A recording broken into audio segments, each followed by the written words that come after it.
Ade adalah asisten terbaikku. Ade, Ade, Ade, Ade, Ade, Ade. Hah? Sini dulu, penting, urgent, hidup dan mati nih. Apa? Adekku yang paling baik. Sini dong. Maukah kamu bantu kakakmu yang kesulitan ini? Please stop lebay. Apa? Tolong cari papa tuh di sebelah kamu. Astaga kak, deket banget tuh cuma 5 langkah. Pas banget. Enggak, ini tuh bukan malas. Ini tuh hemat energi, efisiensi. Kamu nggak ridho ya? Enggak, capek sih.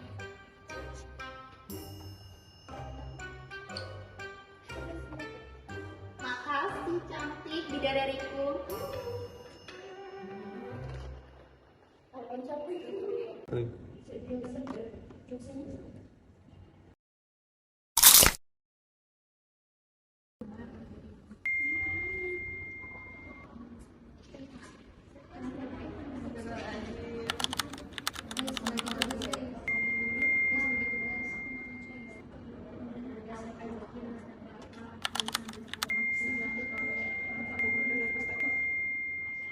Gak jelas.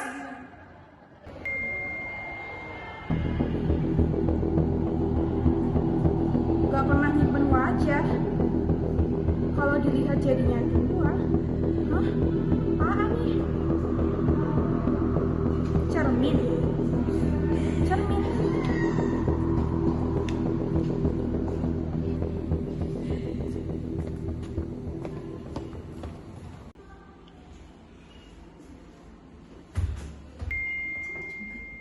Takut itu ya karena diskon sama yang kuasa. Kedua, kamu menginjak untuk naik dan begini kamu ada di atas. Ya elah, apa lagi nih? Buat naik, gak bakal bisa di atas kalau gak ada dia. Apaan? Tangga? Iya, tangga deh kayaknya. Udah nih.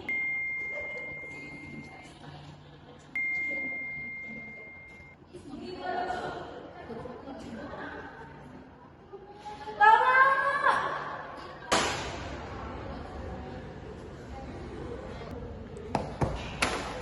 Curang, Maya jatuhin barang.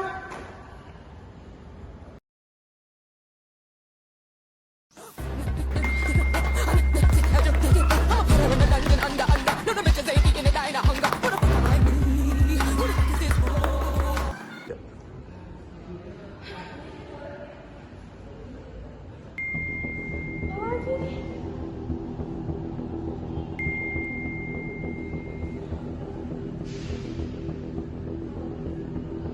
Apa?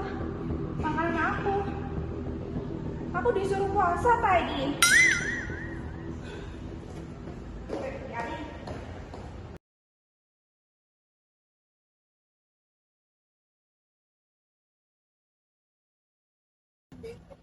Minum sekali lagi, boleh kali. Ih, bawel.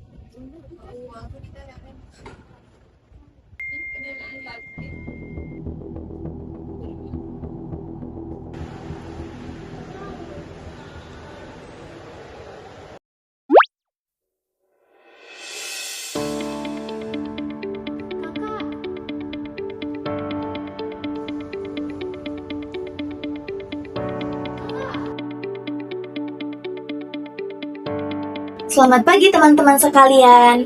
Tahukah kalian bahwa saat ini hampir 1 dari 3 orang dewasa di Indonesia mengalami kelebihan berat badan atau obesitas? Angka ini terus meningkat setiap tahunnya loh. Artinya obesitas ini bukan lagi masalah sepele, tetapi sudah menjadi masalah kesehatan yang serius di negara kita. Lalu sebenarnya bagaimana obesitas bisa terjadi? Coba bayangkan tubuh kita seperti sebuah gelas. Makanan dan minuman yang kita konsumsi adalah air yang masuk, sedangkan aktivitas fisik adalah lubang kecil yang mengeluarkan air tersebut. Jika air yang masuk terus-menerus lebih banyak daripada yang keluar, apa yang akan terjadi? Gelasnya akan meluap. Begitu juga tubuh kita. Jika energi yang masuk terus-menerus lebih besar daripada yang digunakan, kelebihannya disimpan sebagai lemak. Jika berlangsung lama, terjadilah obesitas. Obesitas sendiri merupakan penumpukan lemak berlebih akibat ketidakseimbangan energi. Untuk mengetahuinya, kita menggunakan indeks massa tubuh atau IMT.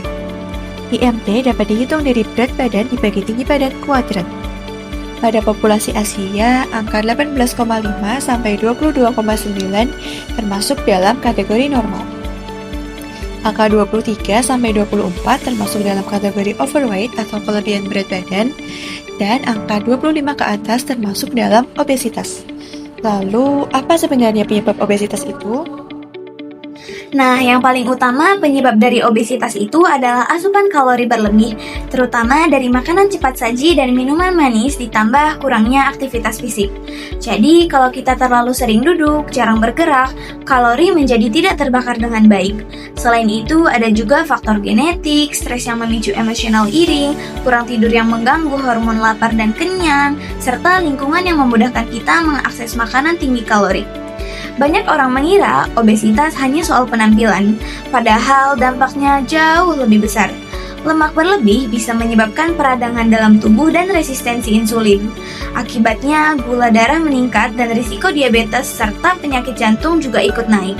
Bahkan hormon kenyang pun juga bisa terganggu, sehingga seseorang tetap merasa lapar meskipun energi dalam tubuh sudah berlebih.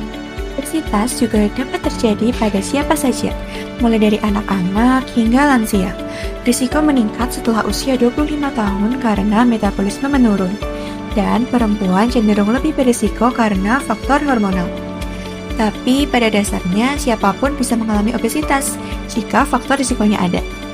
Namun kabar baiknya, obesitas bukanlah kondisi yang tidak bisa dicegah, karena sebagian besar penyebabnya berkaitan dengan gaya hidup. Maka pencegahannya pun dimulai dari perubahan gaya hidup. Langkah pertama adalah mengatur pola makan. Kita perlu menyesuaikan asupan kalori dengan kebutuhan tubuh. Kurangi makanan tinggi gula, lemak jenuh, dan makanan cepat saji. Batasi minuman manis, karena tanpa disadari, minuman manis menyumbang kalori yang cukup besar. Sebagai gantinya, perbanyak konsumsi sayur dan buah. Pilih sumber protein yang lebih sehat seperti ikan, telur, dan kacang-kacangan, serta perhatikan porsi makan. Ingat, bukan berarti tidak boleh makan enak, tetapi harus seimbang dan tidak berlebihan. Kita juga perlu memperhatikan waktu makan. Usahakan makan malam 2 atau 3 jam sebelum tidur dan hindari kebiasaan ngemil berlebihan saat begadang. Jika lapar di malam hari, pilih cemilan yang lebih sehat dan rendah kalori. Selain pola makan, aktivitas fisik juga sangat penting.